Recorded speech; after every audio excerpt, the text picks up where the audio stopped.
এই পৃথিবীর বিরাট খাতায় পাঠ্য যেসব পাতায় পাতায়, কিন্তু শুধু সেই পাঠ্য পড়লেই তো চলবে না, পিঠে ভারী ব্যাগ চাপিয়ে স্কুলে তো যেতেই হবে। ছেলে মেয়েদের ভবিষ্যৎ গড়তে মা বাবার পছন্দের তালিকায় একেবারে ওপরের দিকে সবসময় বেসরকারি স্কুল। তাতে ব্যাংক অ্যাকাউন্টে অনেকটা চাপ পড়লে পড়বে, ডিনারের মেনুতে একটা পদ যদি কমবে। ন্যাশনাল স্যাম্পল সার্ভে রিপোর্ট বলছে পশ্চিমবঙ্গে বেসরকারি স্কুলে পড়াশুনোর গড় বার্ষিক খরচ জাতীয় গড়ের প্রায় দ্বিগুণ। কিন্তু বেসরকারি হাসপাতালে বিলে কারচুপি কিংবা ওই অযথা ভেন্টিলেশনে ফেলে রাখার অভিযোগের মতো বিষয়টাকে এভাবে সাদায় কালোয় দেখা যায় কি? আসলে সমস্যা অনেক গভীরে।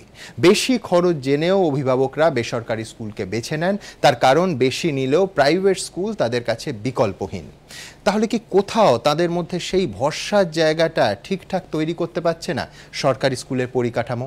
প্রাইভেট স্কুলে মোটা খরচের ধাক্কা সামলাতে হস্তক্ষেপের ইঙ্গিত দিয়েছেন মুখ্যমন্ত্রী। আমরা এই আলোচনার শুরুতেই আপনাদের দেখাবো কি বলছে ন্যাশনাল স্যাম্পল সার্ভে অর্গানাইজেশনের রিপোর্ট। কসবার সংঘমিত্রা পণ্ডিত, ছেলে ক্লাস 9-এ, মেয়ে ক্লাস 6-এ পড়ে। দুজনেই বেসরকারি স্কুলের ছাত্রছাত্রী। মাসে খরচ প্রায় 20,000 টাকা। টাকার অঙ্কটা নেহাতি কম নয়, কিন্তু বাবা মায়েরা বলছেন ছেলে মেয়েকে বেসরকারি স্কুলে ভালো শিক্ষা দিতে গেলে এছাড়া আর কোনো উপায় নেই। এটা বলতে পারি যে সবাই আমরা চেষ্টা করি যাতে ওরা কোনোভাবে একটা ভালো রেজাল্ট করে, এটা সবাই কিন্তু আমরা চেষ্টা করি। তার জন্যই আমরা কিন্তু এই টাকাগুলো খরচা করি, একটা এক্সিলেন্সের পিছনে আমরা ছুটে বেড়াচ্ছি, এটা কিন্তু সবাই মিলে আমরা করছি। শহরের প্রায় সমস্ত বেসরকারি স্কুলেই খরচটা কম বেশি এরকমই। ন্যাশনাল স্যাম্পল সার্ভে অর্গানাইজেশন বা এনএসএসওর রিপোর্ট বলছে পশ্চিমবঙ্গে বেসরকারি স্কুলে পড়াশোনার গড় বার্ষিক খরচ জাতীয় গড়ের প্রায় দ্বিগুণ, কোথাও কোথাও আবার তার থেকেও বেশি। এনএসএসওর রিপোর্ট অনুযায়ী বেসরকারি স্কুলে মাধ্যমিক স্তরে পড়াশোনার জন্য জাতীয় স্তরে এক বছরে গড়ে খরচ হয় 15,785 টাকা। সেখানে পশ্চিমবঙ্গে খরচ হয় 36,413 টাকা, অর্থাৎ দ্বিগুণেরও বেশি। উচ্চ মাধ্যমিক স্তরেও বেসরকারি স্কুলের ক্ষেত্রে জাতীয় স্তরে গড় খরচ 20,740 টাকা, অথচ পশ্চিমবঙ্গে খরচ 46,534 টাকা। প্রাথমিক ও উচ্চ প্রাথমিকেও ছবিটা একই রকম।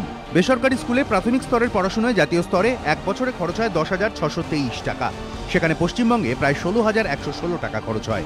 উচ্চ প্রাথমিকে জাতীয় গড় খরচ 13,808 টাকা, অথচ পশ্চিমবঙ্গে এই খরচটা দ্বিগুণেরও বেশি, 37,150 টাকা। সমীক্ষা রিপোর্ট বলছে সাধারণ শিক্ষায় বিগত 6 বছরে খরচ বেড়েছে দেদার। তথ্য বলছে 2007-08 শিক্ষাবর্ষে ছাত্রপিছু খরচ ছিল যেখানে 2,461 টাকা, সেখানে 2014 সালে তা বেড়ে হয়েছে 6,788 টাকা।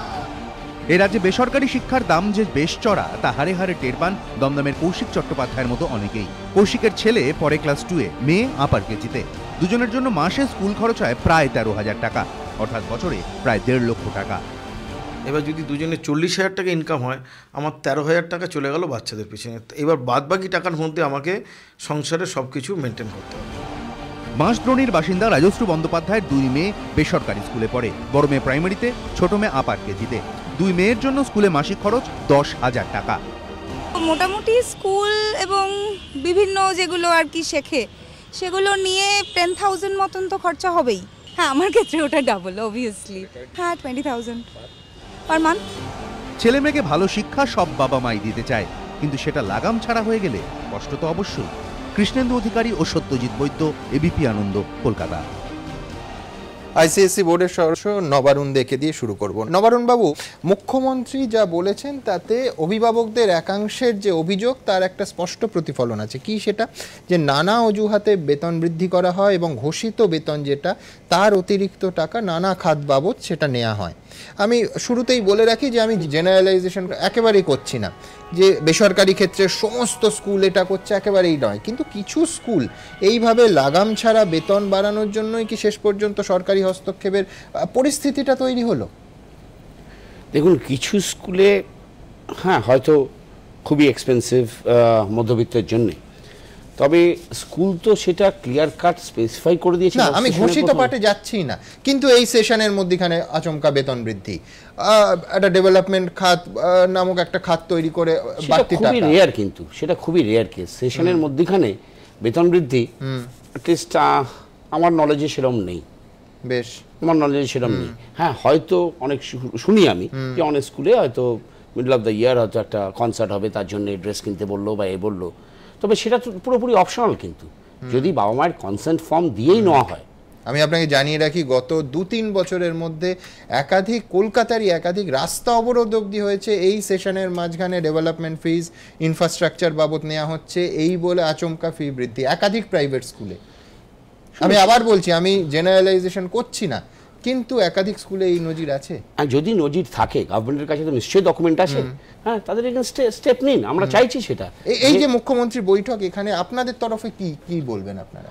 আমাদের তরফে একটাই আমরা বলবো যে আমরা এখনো সাংগঠনিকভাবে আলোচনা করিনি, তবে আমার মতামত যেটা থাকবে সেটা হচ্ছে যে আপনি দেখুন স্কুলের ক্যাটেগরি কি, এবং এক একটি পাড়ায় ধরুন 2.5-3 কিলোমিটার রেডিয়াসে কলকাতা বা শহরতলিতেও এখন ডিফারেন্ট গ্রেডের স্কুল পাওয়া যায়।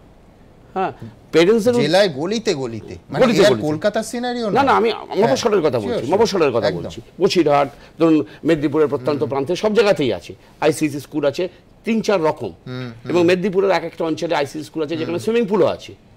কাজেই যারা অ্যাফোর্ড করতে পারছেন তারা নিশ্চয়ই ওখানে পড়ান তাদের এক্সট্রা ফেসিলিটির জন্য, বাট বেসিক এডুকেশনটা চুজ করার জন্য আমি বলবো যে সব সময় দেখা দরকার স্কুলের লাস্ট 10 ইয়ারের রেজাল্ট, স্কুলের ফ্যাকাল্টি এবং স্কুলের লাস্ট 10 ইয়ার্স যেটা নিয়ে মেন এখন এটা যে কনফিউশন হচ্ছে যে রিঅ্যাডমিশন ফিস, ধরুন ক্লাস 2 থেকে 3-তে গেল যে টাকাটা লাগবে, সেটাও লাস্ট 10 বছর পরিসংখ্যান চাইলে স্কুলগুলো দেখিয়ে দেবে যে তাদের কি রেটে বেড়েছে, 10% করে বেড়েছে বা 15% বেড়েছে। আমার মনে হয় কোথাও 100% বা 50% বাড়ে। ফেয়ার এনাফ, আপনার মত শুনলাম। আমাদের নিঃসন্দেহে অভিভাবকদের আরেকটা দাবিও থাকবে যে ট্রান্সপারেন্সি, যেটা ঘোষণা করা হচ্ছে যেন সেটাই নেওয়া হয়। বাড়তি সেশনের মাঝখানে, বছরের মাঝখানে, অর্থাৎ শিক্ষাবর্ষের মাঝখানে বাড়তি টাকার বোঝা না চাপে। আমি দ্রুত একবার দেখে নেব যে বেতন ছাড়া আর কোন কোন খাতে ব্যয় হচ্ছে বলে বেসরকারি স্কুলগুলোর দাবি। খরচ আকাশ ছোঁয়া, কিন্তু জেনেও উপায় নেই, কারণ হাতে কোনো বিকল্প নেই।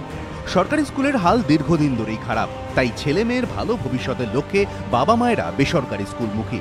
খরচের বোঝায় পিঠ বেঁকে গেলেও ছেলে মেয়েকে সাফল্যের শীর্ষে দেখতে কে না চায়। ন্যাশনাল স্যাম্পল সার্ভে অর্গানাইজেশনের রিপোর্ট বলছে শহুরে এলাকার বেসরকারি স্কুলগুলি কোর্স ফি বাবদই নিয়ে নেয় 51.3% টাকা। বই খাতা পেন বাবদ নেওয়া হয় 17.7% টাকা। স্কুলের বাস বা গাড়ির জন্য 10.5% ও প্রাইভেট কোচিংয়ের জন্য 16.5% টাকা। এছাড়া অন্যান্য খরচ বাবদ নেওয়া হয় 4% টাকা। তবে অভিভাবকদের একাংশের দাবি এসব ফির আড়ালে আবার থাকে অন্য খরচ, যেমন educational activity fee, school diary fee, I কার্ডের দাম, ওয়ার্কশিটের দাম, ওয়ার্কশিট ফাইলের দাম। কিছু স্কুলে আবার বই খাতা পেন এবং পোশাকও স্কুল থেকে কেনা বাধ্যতামূলক, সেক্ষেত্রেও তারও চড়া দাম ধরা হয়। অভিভাবকদের একাংশের অভিযোগ মুদির দোকানের ফর্দের মতোই এই তালিকা বাড়তে থাকে, আর সব মিলিয়েই বছরের শেষে তা কার্যত আকাশ ছোঁয়। কলকাতার কয়েকটি বেসরকারি স্কুলে ঘুরলেই ফির এই বহরটা বোঝা যায়। কোন স্কুলে প্রথম শ্রেণী থেকে অষ্টম শ্রেণী পর্যন্ত বার্ষিক ফি 2,36,000 টাকা, কোথাও স্কুলে আবার প্রি নার্সারি থেকে কেজি পর্যন্তই বার্ষিক ফি 1,85,000 টাকা। তারাতলার বাসিন্দা অঞ্জন ভট্টাচার্যর মেয়ে অঙ্কনা বেসরকারি স্কুলে ক্লাস 10-এ পড়ে। মান্থলি ফিজ হচ্ছে with all the details tuition and etcetera 3200 টাকা, আর একটা ইন্টারিম 3 মাস অন্তর নেয় ডেভেলপমেন্ট চার্জেস, সেটা 2300 টাকা করে দিতে হয়। তা সেটা যদি ডিভিশন করা হয় ক্লোজ টু 2200 রুপিস। তাছাড়া আপনার পুলকার বা বাস যেটা রয়েছে তার জন্য 800 টাকা লাগে। 9-9.5 মতন রাফলি আমার খরচা হয়। ট্রেন হলেও সেটাকে সয়ে নিতে হয় আর কি, এটা একটা সোজা কথা। একই অবস্থা জোকার সুপ্তি সরকারের, তার মেয়েও বেসরকারি স্কুলে ক্লাস 10-এ পড়ে। স্কুলের ফিসটা ও যেখানে পড়ে সেখানে কিন্তু বেশ কম, মানে অন্যান্য স্কুলের তুলনায় 2500-এর মধ্যে। তাছাড়া পুলকার আছে, ওটা 1000-এর মধ্যেই থাকে। অ্যাডমিশন ফিজ আমরা গত বছর যেটা দিয়েছিলাম ভর্তির জন্য অ্যারাউন্ড 15,000, আর তা বাদে বুকস অ্যান্ড কপিজের জন্য আরও 1,500 টাকা। বেসরকারি স্কুল কর্তৃপক্ষের অবশ্য বক্তব্য, অত্যাধুনিক উপায়ে ভালো শিক্ষা দিতে গেলে এটুকু খরচ তো করতেই হবে। এডুকেশন মানে আজকাল শুধু লিটারেসি নয়। এডুকেশন বলতে আমরা যারা প্রাইভেট স্কুল রান করি, আমার মনে হয় সেখানে ভ্যালিউ এডুকেশন, স্কিল বিল্ডিং, যেটা বলে আজকাল কোর কম্পিটেন্সি তৈরি করা, যেরকম এক্সপিরিয়েন্সেস প্রোভাইড করা হয় ফর আ হোলিস্টিক এক্সপিরিয়েন্স, সেই জন্যে the private education that the child is getting খুব valuable. Private school in West Bengal, the standard is pretty high, একটু হাই আছে, আর এই স্ট্যান্ডার্ড মেনটেন করতে অনেক এক্সপেন্স থাকে। দ্য ভ্যালিউ যা এক্সপেন্স হয়েছিল এই 14-15 বছরে, এ কিছু এন্ডে রেজাল্ট পাবে কিছু, because of the quality that আমরা দিচ্ছি। ভালো রেজাল্ট, ভালো চাকরি, এসবের টানেই এখন বাবা মায়েরা বেসরকারি স্কুলমুখী। কারণ সরকারি স্কুলের সেই সুদিন তো আজ ইতিহাস। তাই অর্থকষ্ট সহ্য করেও একমাত্র বিকল্প সেই বেসরকারি স্কুল। কৃষ্ণেন্দু অধিকারী ও সত্যজিৎ বৈদ্য, এবিপি আনন্দ। বেসরকারি স্কুলে খরচ তো এত বেশি, আর অন্যদিকে সরকারি স্কুলে পঠন পাঠনের খরচ যথেষ্ট কম, কিন্তু তা সত্ত্বেও কেন অভিভাবকদের অধিকাংশই ঝুঁকে বেসরকারি স্কুলের দিকে? নিঃসন্দেহে তাদের যুক্তিও একেবারে পরিষ্কার। দেখুন, ফি প্রচুর, কিন্তু তাই বলে বেসরকারি স্কুলে পড়ুয়ার সংখ্যায় তো কোনো কমতি নেই। বরং যত দিন যাচ্ছে বেসরকারি স্কুলের ওপর অভিভাবকদের নির্ভরশীলতা যেন ততই বাড়ছে। অথচ খরচের দিক থেকে দেখতে গেলে সরকারি স্কুলে ফি কয়েক গুণ কম, কিন্তু তা সত্ত্বেও বাবা মায়েরা সন্তানকে সেখানে ভর্তি করেন না কেন? অনেকে বলছেন সরকারি স্কুলের ফি কম ঠিকই, কিন্তু প্রাইভেট টিউশনের খরচ যোগ করলে মাসে খরচ একদম কমও হয় না। পরিস্থিতি কেমন জানতে আমরা গিয়েছিলাম যাদবপুর বিদ্যাপীঠে। প্রথমে প্রধান শিক্ষকের মুখে শুনে নিন এখানকার ফি। রাইট টু এডুকেশন অ্যাক্ট 2009 অনুসারে 8 পর্যন্ত আমাদের নির্ধারিত যে ফিজ 240 টাকা, আমরা 240 টাকা ফিজই নির্ধারণ করি। 9, 10, 11, 12-এর ক্ষেত্রে 240 টাকার মধ্যে সীমাবদ্ধ রাখা যায় না। তাতে করে আমরা ওখানে 1000 টাকা থেকে কখনো কখনো 1500 টাকা পর্যন্ত আমাদের আনতে হয়, তবে এর মধ্যে সমস্ত ইনক্লুড করে দেওয়া হচ্ছে খরচগুলো। অর্থাৎ অষ্টম শ্রেণী পর্যন্ত ফি মাসে 20 টাকা। কিন্তু এর বাইরে আর কত খরচ হয় জানতে আমরা গেলাম অষ্টম শ্রেণীর ক্লাস ঘরে। তোমাদের কাছে একটা প্রশ্ন করি, যে 2000 টাকার বেশি মাসে ব্যয় করে বা তোমাদের পিছনে ব্যয় হয় এমন কে কে আছো? কিন্তু এত খরচ কিসে? বিষয়টি পরিষ্কার হলো দশম শ্রেণীর ক্লাস ঘরে গিয়ে। এখানে 48 জন ছাত্রছাত্রী রয়েছে। এদের কাছে জানতে চাইবো যে প্রাইভেট টিউশন কারা নেয় না, মানে কি প্রত্যেকে নেয়? কারা কারা নেয়? প্রত্যেকে এখানে প্রাইভেট টিউশন নেয়। অর্থাৎ স্কুলের ফির বাইরে বড় অংশের খরচের কারণ প্রাইভেট টিউশন। প্রতি মাসে 5,000 টাকা খরচ হয়, তার মধ্যে 4,000 টাকাই যায় কোচিংয়ের কাছে। যদিও প্রাইভেট টিউশন যে শুধুমাত্র সরকারি স্কুলের ছাত্ররাই নেয় তা নয়, বেসরকারি স্কুলের পড়ুয়ারাও সেই প্রাইভেট টিউশনমুখী। বরং বেসরকারি ইংরেজি মাধ্যম স্কুলের ক্ষেত্রে প্রাইভেট টিউশনের খরচ অনেক বেশি, কারণ তার জন্য গৃহ শিক্ষকদের চার্জ অনেক বেশি হয়। আর পরিসংখ্যানই তো বলছে প্রাইভেট টিউশন নির্ভরতায় পশ্চিমবঙ্গ দেশের মধ্যে প্রথম, আর সেটা কোনোভাবেই সরকারি স্কুলের একক কৃতিত্ব হতে পারে না। বেসরকারি স্কুলে মোটা টাকা খরচ করে পড়ানোর পরও বাবা মা গৃহশিক্ষক নির্ভরতা এড়াতে পারেন না, কারণ নেপথ্যে সেই রেজাল্ট। যে রেজাল্টের জন্যই মোটা টাকা খরচ করে বাবা মা ছেলে মেয়েকে বেসরকারি স্কুলে পাঠান। ওদের যেরকমভাবে গ্রুম করছে সেটা মনে হয় যে পরবর্তী ক্ষেত্রে ওদের লাইফে অনেকটাই হেল্প করবে, যেটা আমরা হয়তো গভর্নমেন্ট স্কুলে পাই না। কিন্তু সরকারি স্কুলের এমন হাল কেন? শিক্ষাবিদদের একাংশ এর জন্য আঙুল তুলছে অষ্টম শ্রেণী পর্যন্ত পাশ ফেল তুলে দেওয়ার দিকে। কোনো পরীক্ষা হচ্ছে না তো, কিছুই। আমি ফেল করছি মানে ফেল নয়, আমি রেজাল্ট যেটা করছি তার মধ্যে ক খ গ ঘ আসছে, কিন্তু কোন জায়গায় দাঁড়াচ্ছি আমি? গয়ে যে দাঁড়িয়ে থাকলো সে কতটুকু নম্বর পেলো একটা আবার রেঞ্জ করে দেয়, অনেক কায়দা আছে সেখানে, আবার রেঞ্জ করে দেয়, এর মধ্যে তুমি গ পেয়েছো, সেভাবে গয়ের থেকে আমার কতে উঠতে কতক্ষণ সময় লাগবে ঠিকঠাক, কিন্তু গয়ের থেকে কতে আর ওঠা হয় না, আস্তে আস্তে কগুলো যারা আছে তার গয়ে না। শিক্ষাবিদদের একাংশের মতে সরকারি স্কুলের পিছিয়ে পড়ার শুরুটা হয় 8-এর দশক থেকে, যখন বাম সরকার প্রাথমিক থেকে ইংরেজি তুলে দেয়। সেই সময়ে কিন্তু একটা হ্রাস হলো একেবারে, সকলেই দৌড়লেন যেখানে ইংরেজি মাধ্যম স্কুল সেখানে পড়াতে লাগলেন ছেলেপুলেদের। সেটা কষ্ট হলেও তারা করতে লাগলেন। নিম্ন মধ্যবিত্ত ঘরেরও আমি দেখলাম, তখন তারা ঠিক করলেন, তারা বুঝতে পারছিলেন যে একটু ইংরেজি না জানলে তারা তো দাঁড়াতে পারবে না প্রতিযোগিতায় কোথাও। সম্প্রতি সরকারের সমীক্ষাতেই উঠে এসেছে সরকারি স্কুলের সপ্তম শ্রেণীর পড়ুয়াদের সিংহভাগ গুছিয়ে অর্থবহ একটা বাক্য পর্যন্ত লিখতে পারছে না। অভিভাবকদের একাংশের প্রশ্ন, এই অবস্থায় আর কোন ভরসায় ছেলে মেয়েকে সরকারি স্কুলে পাঠানো সম্ভব? কৃষ্ণেন্দু অধিকারী, এবিপি আনন্দ, কলকাতা।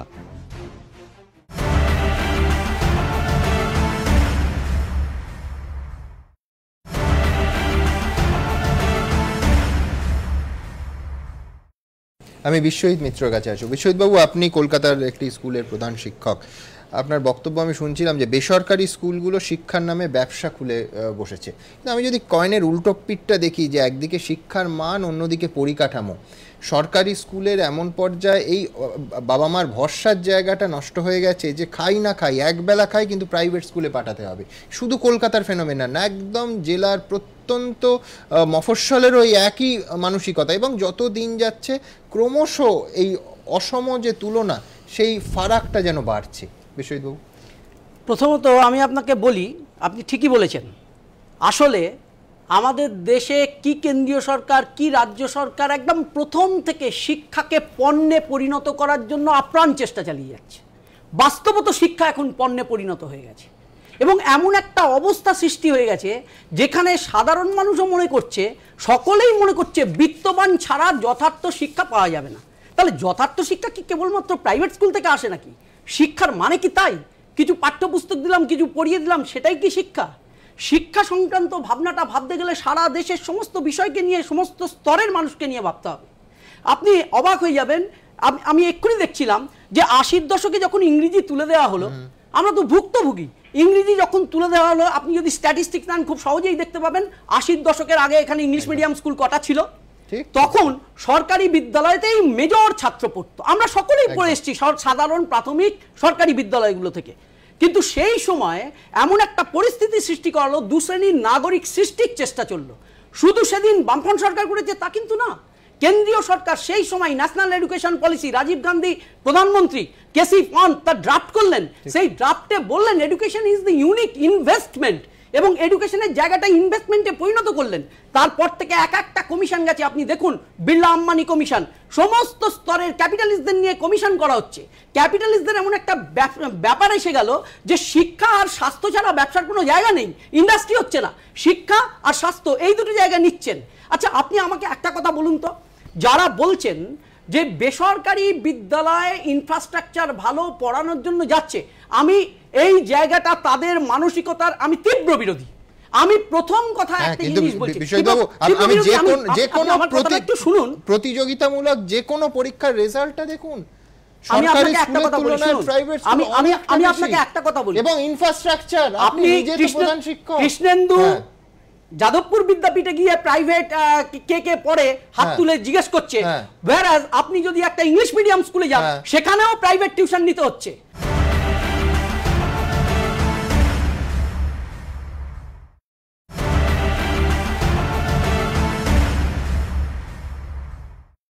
আপনি আমাকে বোঝাতে পারবেন ওখানে 3000 টাকা, 3500 টাকা, 4000 টাকা, 9000 টাকা টিউশন ফিস দিচ্ছে, তারপরও কেন প্রাইভেট টিউশনের দরকার হচ্ছে?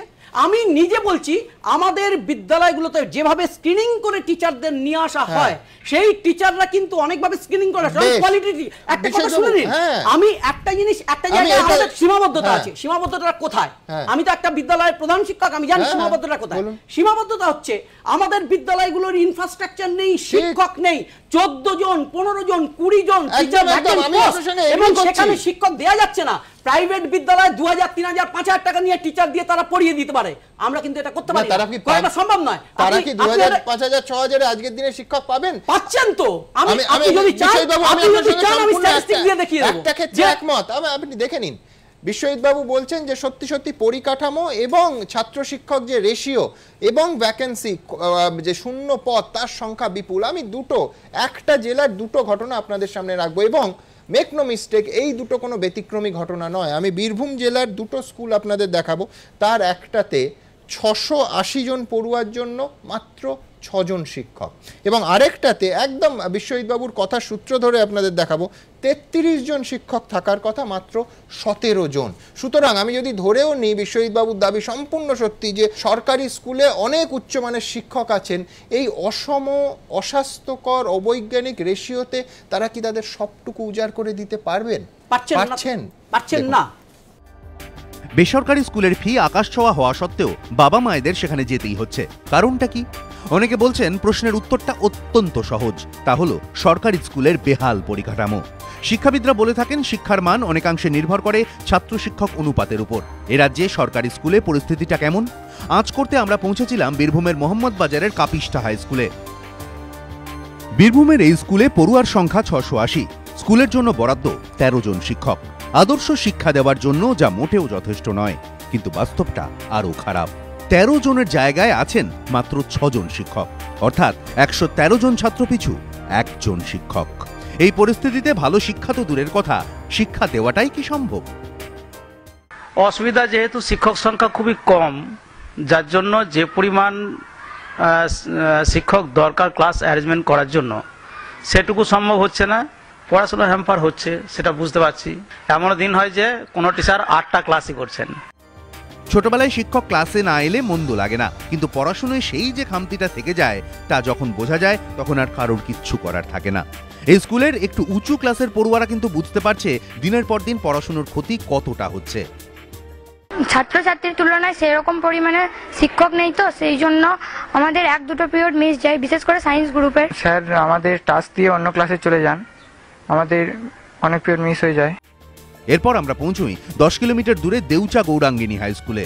স্থানীয় গ্রামের প্রাথমিক স্কুলে 4র্থ শ্রেণী পাশ করে এই স্কুলে ভর্তি হওয়ার জন্য গত 2 মাস ধরে ঘুরছে জনা 40 ছাত্র, কিন্তু পড়তে চেয়েও পড়তে পারছে না তারা, কারণ স্কুলে শিক্ষক থাকার কথা 33 জন, আছে মাত্র 17 জন।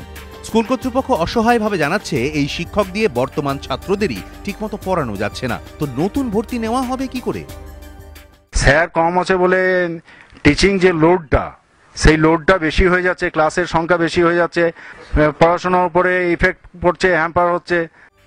তাহলে কি হবে ছোট ছোট ছেলে মেয়েগুলোর? ইচ্ছে থাকা সত্ত্বেও ওদের কি আর পড়া হবে না?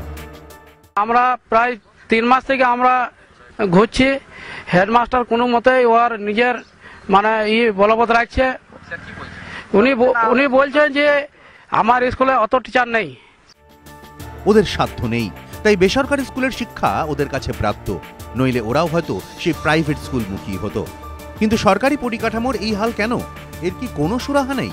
প্রশ্ন অসংখ্য সাধারণ মানুষের। গোপাল চট্টোপাধ্যায়, এবিপি আনন্দ, বীরভূম। আমি রঞ্জন মিত্রের কাছে যাব, অধ্যক্ষ ফিউচার ফাউন্ডেশন। রঞ্জনবাবু, প্রথমে যেটা জানতে চাইবো যে ভারসাম্য, একদিকে সরকারি স্কুলে পরিকাঠামোর অভাব, বেসরকারি স্কুলে আকাশ ছোঁয়া তার খরচ, এই দুটোর মধ্যে ভারসাম্য কি করা সম্ভব? আপনি আইসিএসসি স্কুল ইন্সপেক্টর, প্রচুর অভিযোগ আপনারা পান এই বেতন বৃদ্ধি নিয়ে, খরচ বৃদ্ধি নিয়ে। আমি আপনাকে বললাম গত 2 বছরে একাধিকবার রাস্তা অবরোধ করেছেন কলকাতার আশেপাশে। কোথাও একটা গ্রামের দিকে এটা নিয়ন্ত্রণের বাইরে, যে খবর হয়তো আপনাদের অবধিও পৌঁছানোটা কঠিন, কোথাও এটাকে নিয়ন্ত্রণ করা যায়? আমি বলছি সরকার কেন নিয়ন্ত্রণ করবে? আপনারা যদি একটা স্বনিয়ন্ত্রণের মাধ্যমে একটা স্বচ্ছ বেতন কাঠামো বা খরচের একটা স্ট্রাকচার গড়ে তুলতে পারেন, সেটাই তো বেস্ট। একটু আগে নবারুণ যেটা বলছিলেন যে এখন বিভিন্ন অঞ্চলে বিভিন্ন ধরনের স্কুল আছে, তো একই অঞ্চলে যখন বিভিন্ন ধরনের স্কুল থাকে তাদের ফিসটাও কিন্তু আলাদা, অর্থাৎ শিক্ষা পদ্ধতি কিন্তু সব স্কুলে এক নয়, এটা বলতেই হবে। সিলেবাস কারিকুলাম মোটামুটি এক থাকলেও পড়ানোর ধরন, পড়ানোর পদ্ধতি, পরিকাঠামো, প্রত্যেকটা জিনিস আলাদা। টিচার স্টুডেন্ট রেশিও, কয়েকদিন আগে ডক্টর ইন্দ্রনাথ গুহ বলছিলেন ওটা নিয়ে। এই সব মিলিয়ে তখন কিন্তু অভিভাবকরা বেছে নেন যে তাদের কোন ধরনের স্কুলটা পছন্দ, এবং সত্যি কথা হচ্ছে যে সেইটার ভিত্তিতে কিন্তু অভিভাবক এবং স্কুলের মধ্যে একটা অলিখিত চুক্তি থাকে। অভিযোগ যে সেই চুক্তি একাধিকবার স্কুলের দিক থেকে ভঙ্গ করা হচ্ছে, সেটা তো অন্যায়। কিন্তু আমি বলবো এরকম অনেক স্কুল আছে যেখানে অভিভাবকরা, যে আজকে যদি আমরা ধরুন বেঁধে দিই, সরকার বেঁধে দিক বা যেই বেঁধে দিক যে এইটা হলো আমাদের বেতন, তাহলে কিন্তু অভিভাবক ফিরে ঘুরে দাঁড়িয়ে বলতে পারে আমি তো এইগুলো জেনে আমার বাচ্চাকে ভর্তি করেছিলাম। আমি বেঁধে দেওয়ার কথা না, আমি বলছি কোনো বৃদ্ধি হলেও সেটা একটা সম্পূর্ণ ব্যক্তিগত ইচ্ছা অনিচ্ছের তো নির্ভরশীল থাকলো না। ঠিক যেরকমভাবে আপনি বলছিলেন যে আইসিএসসি স্কুল ইন্সপেকশনে আপনাদের যেতে হয়, সেটা একটা পারমিশন আমায় নিতে হচ্ছে, কোথাও একটা ভিজিলেন্স হচ্ছে। মানে আমি বলছি পুরোটা কোনো এর বেশি বাড়ানো যাবে না এরকম সিলিং বাঁধা বলছি না, কিন্তু আমি বলছি একটা নিয়ন্ত্রণ, একটা ভিজিলেন্স হচ্ছে, একটা প্রশ্নের মুখে পড়তে হচ্ছে। এটা ব্যক্তিগত একটা স্কুলের ইচ্ছা অনিচ্ছা উইংসের উপর ডিপেন্ড করবে না। এটা কি কথা? আমি বলি হ্যাঁ, এটা আজকের তারিখে যেটা ঘটছে সেটা বলি রেগুলেশনের জায়গায়, এবং যেটা ঘটছে সেটার জায়গায়। রেগুলেশনে এককালে মানে কিছু বছর আগে অবধি আমাদের নিয়ম ছিল যে কোনো আইসিএসসি স্কুল একবার পার্মানেন্ট অ্যাফিলিয়েশন পেয়ে গেল মানে চিরকালের জন্য। কিন্তু আজকের তারিখে বেশ কয়েক বছর আগে কাউন্সিল তার নিয়ম বদলেছে, বদলে পিরিয়ডিক ইন্সপেকশন বলে একটা জিনিস চালু হয়েছে। আচ্ছা, এখনো অবধি যে জিনিসটা লাগু হয়েছে সেটা হচ্ছে যে কোনো জায়গাতে কোনো অভিভাবক বা কোনো স্কুলের কাছ থেকে যদি একটা নালিশ আসে কিংবা কোর্টের জায়গা থেকে নালিশ আসে তখন তারা ইন্সপেক্টর পাঠান। কিন্তু অদূর ভবিষ্যতে কাউন্সিল কিন্তু পিরিয়ডিক ইন্সপেকশনে প্রত্যেকটা জিনিস দেখে, পরিকাঠামো, পড়ানোর ধরন, সবকিছু, তার বেতন ঠিক করে দিচ্ছে কিনা শিক্ষককে, শিক্ষকের সাথে কন্ট্রাক্ট ঠিক করে আছে কিনা, লাইব্রেরি কিরকম, ল্যাবরেটরি কিরকম, সবকিছু কিন্তু দেখা হয় বা দেখার কথা। পিরিয়ডিক ইন্সপেকশনের নিয়মটা বোধহয় বছর 2 চালু হয়েছে, কিন্তু এখনো মানে সমস্ত স্কুলে সেটা পাঠানো লাগু হয়নি। কিন্তু আজকের তারিখে যেটা ঘটে, যেটা একটু আগে আপনি বললেন, আজ অবধি কোন স্কুলের বিরুদ্ধে শাস্তিমূলক ব্যবস্থা নেওয়া হয়েছে? বহু স্কুলের বিরুদ্ধে। কোনো সন্দেহ নেই যে এই বিষয়টাও একেবারে সামনে, মানুষের সামনে উঠে এসেছে এবং আমরা চাইব এই বিষয়ে আলোচনা হোক। গণতন্ত্রের অন্যতম মুখ্য শর্ত হচ্ছে আলোচনার টেবিলে বসে সমস্ত পক্ষকে ইনক্লুড করে দ্রুত একটা সমাধান সূত্রে পৌঁছানো, যাতে শিক্ষার মানের সঙ্গে কোনো ধরনের আপোষ না করে এই যে বাড়তি টাকা নেওয়ার যে অভিযোগ, সেইটার ওপর একটা নিয়ন্ত্রণ, একটা ভিজিলেন্স, একটা নজরদারি চালানো যায়। সেই নজরদারি যে সরকারি হতে হবে তার কোনো মানে নেই। একটা স্বশাসিত বোর্ড বা সংস্থা গঠন করে অবশ্যই সেই নজরদারি নিঃসন্দেহে চালানো যায়। তবে আবার বলছি, সন্দেহের কোনো অবকাশ নেই। যদি সাফল্যকে একটা মিটার মাপি, তাহলে এই মুহূর্তের পরিসংখ্যান দেখলে বেসরকারি স্কুলের রেড কার্ড নাম্বার যথেষ্ট হাই, বিশেষ করে প্রতিযোগিতামূলক পরীক্ষায়। কেন বলছি দেখুন। অ্যালবার্ট আইনস্টাইন বলেছিলেন, education is what remains after one has forgotten what one has learned in school. স্কুলের স্মৃতি আবছা হয়ে যেতে পারে, কিন্তু স্কুলের শিক্ষা সারা জীবন থেকে যায়। বর্তমানে প্রতিযোগিতামূলক পরীক্ষার বাজারে এই কথা বোধ হয় আরও বেশি করে সত্যি, কারণ জয়েন্ট এন্ট্রান্স, আইআইটির মতো প্রতিযোগিতামূলক পরীক্ষার প্রস্তুতি এখন শুরু হয়ে যায় স্কুল স্তর থেকেই। আর অভিভাবকদের মতে এখানেই সরকারি স্কুলগুলিকে বলে বলে টেক্কা দেয় বেসরকারি স্কুল। তার ছাপ দেখা যায় ফলাফলেই। জয়েন্ট এন্ট্রান্স বোর্ডের দেওয়া তথ্য বলছে, গত বছরে ইঞ্জিনিয়ারিং জয়েন্টের প্রথম 10 জনের মধ্যে 8 জনই বেসরকারি স্কুলের, মাত্র 2 জন সরকারি স্কুলের। মেডিকেল জয়েন্টেও প্রথম 10 জনের মধ্যে 6 জন বেসরকারি স্কুলের, মাত্র 4 জন সরকারি স্কুলের। অনেকেরই প্রশ্ন, এরপরও অভিভাবকরা বেসরকারি স্কুলের ওপর ভরসা করবেন না কেন? আমার মেয়ে নিজে প্রাইভেট স্কুলে পড়েন, তাতে মাইনে নিশ্চয়ই বেশি দিতে হয়, কিন্তু পঠন পাঠনের ক্ষেত্রে আমি কিন্তু খুব স্যাটিসফাইড। দিল্লি বিশ্ববিদ্যালয় আন্ডারে যে কলেজ আছে, আমাদের এখানে যে কলেজগুলো আছে, সেখানে দেখা যাচ্ছে যে ইংরেজি মিডিয়াম প্রাইভেট স্কুলের ছেলেমেয়েরা পরীক্ষায় ভালো করছে, অ্যাডমিশন টেস্টে ভালো করছে। কেন ভালো করছে সেটা দেখতে হবে, খতিয়ে সেগুলো আলোচনা করা দরকার। এটা খুব গুরুত্বপূর্ণ ব্যাপার। শুধু জয়েন্ট এন্ট্রান্স নয়, অন্যান্য প্রতিযোগিতামূলক পরীক্ষাতেও ছবিটা একই রকম। কিন্তু এর কারণ কি? অভিভাবকদের একাংশের মতে, বেসরকারি স্কুলগুলিতে ছোট থেকে ডাক্তারি, ইঞ্জিনিয়ারিংয়ের সিলেবাস পড়ানো হয় না ঠিকই, কিন্তু সিলেবাস এমনভাবে সাজানো হয় যাতে এখানকার পড়ুয়ারা ভবিষ্যতে প্রতিযোগিতামূলক পরীক্ষায় সারা দেশের পড়ুয়াদের সঙ্গে পাল্লা দিতে পারে। সেখানে সরকারি স্কুল এখনও সেই মান্ধাতা আমলের সিলেবাসেই পড়ে আছে। তবে ফারাক কি শুধুমাত্র সেখানেই তৈরি হয়ে যাচ্ছে, নাকি এর নেপথ্যে পড়ুয়ার পারিপার্শ্বিক পরিস্থিতিও কিছুটা নির্ভর করে? বর্তমানে পরিস্থিতি এমন হয়ে দাঁড়াচ্ছে যে যাদের পক্ষে বেসরকারি স্কুলের খরচ বহন সম্ভব নয়, একমাত্র তারাই ছেলে মেয়েকে সরকারি স্কুলে পাঠাচ্ছেন। আর সচ্ছল পরিবারের একজন ছাত্র বা ছাত্রী সর্বভারতীয় পরীক্ষার প্রস্তুতির জন্য যে ধরনের সুযোগ পাচ্ছে, সরকারি স্কুলে পড়া একটা অতি সাধারণ ঘরের ছেলে মেয়ে কি তা পায়? দামি বই, নানাবিধ জার্নাল, ইন্টারনেটের সুযোগ, এসব কি সরকারি স্কুলে পড়া নিম্নবিত্ত পরিবারের সেই ছেলে বা মেয়েটি পায়? তাই তাদের পক্ষে কি আদৌ উপযুক্ত প্রশিক্ষণ ছাড়া বেসরকারি ইংরেজি মাধ্যম স্কুলের পড়ুয়াদের মাত দিয়ে সর্বভারতীয় পরীক্ষা ক্র্যাক করা সম্ভব? স্বাদ ও সাধ্যের এই লড়াইয়ের মধ্যেই আরও একটা পরিসংখ্যানও চমকে দেওয়ার মতো। রাজ্যের নামজাদা বিশ্ববিদ্যালয়গুলির মধ্যে অন্যতম প্রেসিডেন্সি। পরিসংখ্যান বলছে, গত বছর প্রেসিডেন্সিতে স্নাতক স্তরে যত ছাত্রছাত্রী ভর্তি হয়েছেন তার 45% বেসরকারি স্কুলের। অর্থাৎ এক্ষেত্রেও বেসরকারি স্কুলের রমরমাই বাড়ছে। তাহলে কেন পিছিয়ে পড়ছে সরকারি স্কুলগুলি? শিক্ষাবিদদের একাংশের মতে এর জন্য পরিকাঠামোর অভাব যেমন দায়ী, তেমনই দায়ী রাজনীতিও। বাম আমল থেকে শিক্ষকতাকে রাজনৈতিক আনুগত্যের পুরস্কার হিসেবে ব্যবহার করার অভিযোগ উঠতে শুরু করে। শাসক দলের ঝান্ডা নিয়ে মিছিলে হাঁটলেই মিলবে স্কুলে চাকরি। এই প্রবণতাও পশ্চিমবঙ্গের সরকারি স্কুলগুলির অধঃপতনের অন্যতম কারণ বলে মত পর্যবেক্ষকদের একাংশের। এই পরিস্থিতিতে কেন্দ্রীয় মানব সম্পদ মন্ত্রক একটি নির্দেশিকা জারি করেছে, যেখানে বলা হয়েছে প্রাথমিক স্তরে পড়ুয়ারা পড়ে কি শিখলো তার রিপোর্ট ক্লাস ও বিষয়ভিত্তিকভাবে প্রত্যেক রাজ্যকে প্রস্তুত করতে হবে। কোনো স্কুল যদি ছাত্রদের সেই নির্দিষ্ট স্তরে পৌঁছে দিতে ব্যর্থ হয় তাহলে তার বিরুদ্ধে পদক্ষেপ নেওয়া হতে পারে বলেও মানব সম্পদ মন্ত্রক সূত্র খবর। Krishnendu Adhikari, ABP Ananda, Kolkata.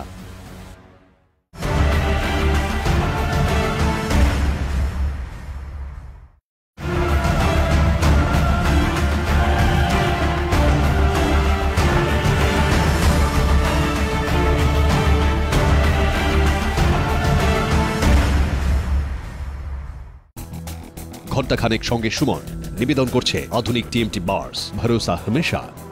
Powered by Bandhan Bank, ভালো আপনার ভালো সবার। সহযোগী নিবেদক সফেদ ডিটারজেন্ট পাউডার, সাফাইকা সুপারস্টার। বিবেকানন্দ হসপিটাল, দুর্গাপুর, আমরা জানি জীবনের মূল্য। Livosin DS herbal liver tonic, লিভারের সুরক্ষায় রোজ ব্যবহার করুন। ডাফ এন্ড ডাফ সম্পাদিত গ্রামার কোশ্চেন বাঞ্চ মানেই Tulsi Prakashani. Raja sugar free Marie nutritious biscuit, চিনি ছাড়া ফাইবার ভরা একদম সত্যি।